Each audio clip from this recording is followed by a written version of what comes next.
During the 1950s and early 1960s, Detroit turned out pickup trucks by the millions.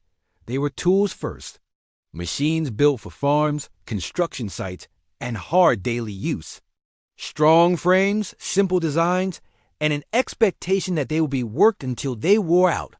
But hidden among those mass-produced workhorses were a handful of pickups that never quite belonged. Trucks that confused buyers, sold in small numbers, or arrived with ideas the market didn't know how to handle. Some looked wrong. Others felt unnecessary. A few were so unusual that they vanished before most people even noticed them.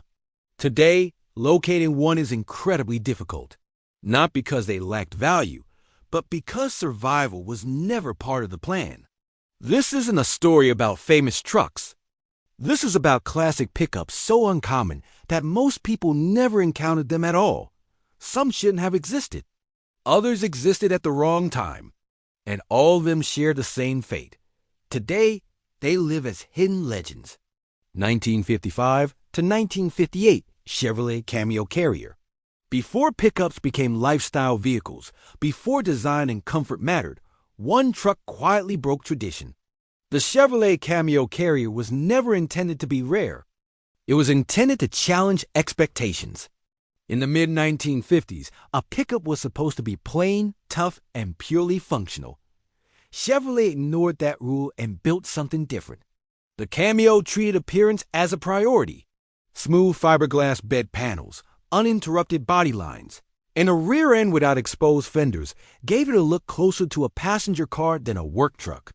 It didn't want to look utilitarian, and that alone made people uneasy. For laborers, it felt too refined. For car buyers, it was still a truck. It existed between categories without a clear audience ready to accept it. Mechanically, however, it was anything but soft. V8 engines producing more than 300 horsepower were available, staggering numbers for a mid-1950s pickup. This wasn't designed for slow job site duty. It was meant to cruise highways with ease and comfort. The public didn't respond. From 1955 to 1958, Chevrolet built only about 10,000 Cameos, while selling hundreds of thousands of traditional pickups in the same period. From the start, it stood apart statistically, not because it failed as a vehicle, but because buyers weren't prepared for what it represented. A pickup with style, comfort, and a lifestyle image arrived before the idea made sense. Today, that misalignment is exactly why the Cameo is so valuable. Original examples are extremely hard to find, and prices often exceed six figures depending on condition. It wasn't wrong. It was early. And many modern pickups now follow the same path the Cameo tried to establish decades ago. 1957 to 1959 Ford Ranchero. After the Cameo, Ford pushed the idea even further. The Ranchero wasn't quite a truck, and it wasn't exactly a car. It occupied a space that didn't yet exist. Built from a passenger car platform with the rear transformed into a cargo bed, it confused buyers immediately. It didn't have the height or toughness expected of a truck, and it didn't fit the role of a family sedan. Visually, it sat low and sleek, more car than utility. In the 1950s, that was a serious disadvantage. To many, it looked like a solution without a problem. Under the hood, though, Ford took it seriously. V8 engines producing around 300 horsepower gave it performance no one expected from something with an open bed. Straight-line speed wasn't the issue. Identity was. Between 1957 and 1959, just over 21,000 were built. Modest numbers by Ford standards. Workers didn't trust it as a truck. Car buyers didn't want the compromise. Today, that confusion defines its appeal. Early Rancheros are rare, difficult to find unmodified, and increasingly sought after. Values now commonly range between $60,000 and $100,000 depending on originality. 1956 to 1959 Studebaker E-Series. This pickup puzzled buyers for a different reason. It didn't look American. At a time when trucks were growing larger and bolder, Studebaker chose restraint. Smooth lines, lighter proportions, and a design language closer to European sensibilities made it feel out of place. Inside, the experience was calmer and more organized, reinforcing the idea that this truck wasn't built for abuse. It offered respectable V8 power, over 280 horsepower, but its refined appearance caused many to underestimate it.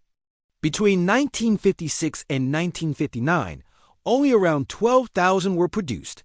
It wasn't weak or poorly engineered. It simply defied expectations. Today, that difference is its strength. 1961 to 1963 Dodge Swept-Side. If any pickup was guaranteed to divide opinions, this was it. Dodge combined a traditional truck front with a car-inspired rear bed complete with fins and curves. The contrast was jarring. It didn't attempt to blend in. Many found it unattractive. Others ignored it entirely. Underneath, powerful V8 options delivered serious performance, but design overshadowed everything else. Fewer than 1,000 were built before it disappeared. Today, that extreme rarity makes it unforgettable. Values now exceed $70,000 when authentic examples surface. 1959 to 1960 Chevrolet El Camino. Chevrolet refined the car with a bed idea into something more cohesive. Strong proportions, muscular styling, and serious V8 power gave it clarity the Ranchero lacked. Still, buyers hesitated. About 22,000 were built before it was temporarily discontinued. 1960 to 1964 Studebaker Champ. Born from necessity, not ambition, Studebaker reused existing parts to survive. The Champ wasn't elegant, but it was honest. V8 power up to around 280 horsepower made it capable. Roughly 20,000 were produced before Studebaker exited U.S. production. Each surviving Champ is a symbol of resilience.